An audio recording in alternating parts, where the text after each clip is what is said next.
ఈరోజు నేను మా బ్రదర్స్ కాలనీలో ఉన్న చిన్నపిల్లలతో వాలీబాల్ ఆడాను. చాలా రిలీఫ్ అనిపించింది.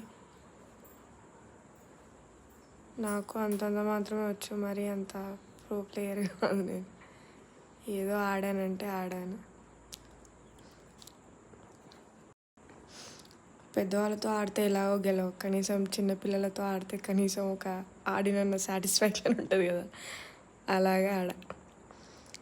సో ఖాళీగా ఉంటే ఏం చేస్తాంలే, కనీసం రిలీఫ్గా ఉంటుందని చెప్పి అప్పుడప్పుడు ఇలాంటి ఎక్సర్సైజ్ కూడా జరగాలి బాడీకి.